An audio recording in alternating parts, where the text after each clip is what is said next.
What's up, YouTube? My name's Ray Oliva. And I'm Chris Harris, and you're watching BlanketFaced TV, News by the Minute. If you couldn't tell by the name, this show covers news stories. Each in a minute or less. And each story will be of its own category. Kinda. We're gonna do our best to inform you about what's going on around you and us. With that being said, let's get to it. International. Just hours before tonight's State of the Union address, 10 sailors were detained in Iran. They were detained after taking 2 small boats into Iranian territorial waters. The small crafts ran aground on the island of Farsi in the Persian Gulf. Whether they ran out of fuel or had a mechanical error is unknown.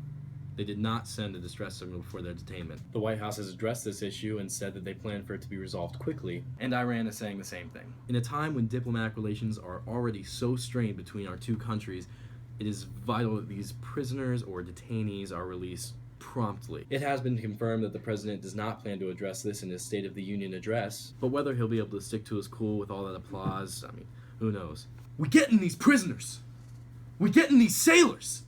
Tonight! National. Obama's final State of the Union address is at 9 p.m. Eastern Time tonight. Being his final State of the Union address is especially important, seeing as he's able to put the focus more on issues facing the nation rather than trying to do a legislative laundry list. In his speech, Obama is expected to frame issues facing our nation today, including the Affordable Health Care Act, which many Republican candidates claim they will repeal and replace if elected to office. He's also expected to address gun violence and its negative impact on the nation. He'll even be leaving a seat unoccupied in honor of gun victims this last year. He's also likely to use his time to talk about executive action on firearms, which will intensify background checks and likely set up a licensing system for gun dealers. The GOP is openly against him on this, contrary to former GOP superstars like Ronald Reagan, George Bush, and John McCain, who have all sponsored intensified background checks for firearm purchases. He's also expected to address diplomatic achievements he's made in his presidency, such as the Iran nuclear deal and opening relations with Cuba. Whether these are actually achievements is up for debate. Another interesting fact: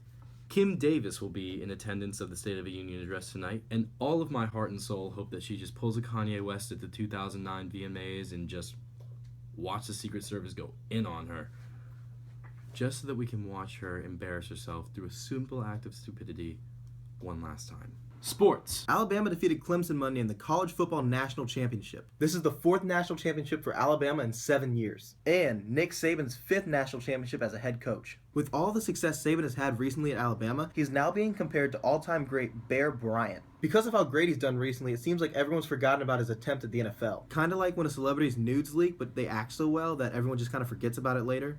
Yeah, I'm talking to you, Jennifer Lawrence, but I digress. The Crimson Tide defeated the Tigers in a game with a score of 45-40. The game displayed why Deshaun Watson was a Heisman finalist, and the first half showed why Derrick Henry won it all. Special teams really made a difference in this game. A kick return for a touchdown by Kenyon Drake and a surprise onside kick by Alabama in the 4th quarter really backed Clemson up against the wall. The scariest part about this game is the amount of young talent set to come back for both teams next year. I wouldn't be surprised if we saw the two play each other again for another national championship soon. Food. Chipotle seems really unable to catch a break recently, as some of their shareholders filed a lawsuit on them on Friday. This due to them feeling misled when it came to their recent food safety scandal. The shareholders were upset because they were not told that Chipotle's food quality controls were inadequate. Because they were never told that the health of consumers and employees were endangered, many shareholders felt they had no chance to jump ship before the burrito company plunged the deepest it had been in years. The lawsuit calls for anyone that owned a share of Chipotle between now and February of 2015 be reimbursed. It is unclear how this lawsuit will play out, but Chipotle sure has a lot to swallow right now. Between this lawsuit, multiple others that surfaced after the E. coli scandal, and a 30% drop in sales since December. Tech. Apple's new OS, iOS 9.3, has a lot of cool features that could both benefit iPhone and iPad users. One of these is Apple's combatants against researchers' claims that using your phone at night before bed can both hinder your sleep quality and the amount of sleep you get. They plan on doing this through a new feature called Night Shift. Night Shift sets out to stop the harmful effects of blue and white LED lights by switching to warmer colors such as red, yellow, and orange. Apple will also be introducing a new classroom app. Quite honestly, I don't know who this will benefit, because I currently have a folder on my phone and it's labeled Apple crap because I have to keep it all. And those who actually try to implement the use of iPads in school will be faced with the trouble of not only giving public school kids expensive technology, but something that has internet access. But that doesn't mean that Apple isn't going to give it all they got. The app will allow teachers to give out lesson plans, track student progress, and students will be given Apple IDs which can be managed by school administrators. Entertainment. As you likely know, David Bowie died on Monday at the age of 69 after an 18-month struggle with cancer. What might be surprising about this, other than the suddenness of his passing, is that he released an album, Black Star, on the Friday before his death. Many are considering the album a dark parting gift or a goodbye letter from the artist. In the song Lazarus, the first words actually are, "Look up here, I'm in heaven."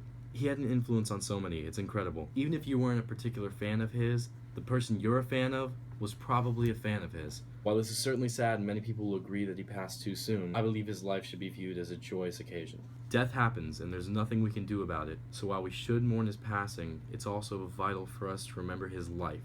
Look at it as a beacon of hope, an example for future generations to follow. That's all for this week's News by the Minute. Please be sure to like and subscribe, and you can find links to all of our stories down below. And check out the BlanketFaced podcast on SoundCloud, as well as follow us on Twitter @BlanketFaced. My name's Chris Harris. And my name's Ray Oliva. Thanks for watching, and we'll see you next week.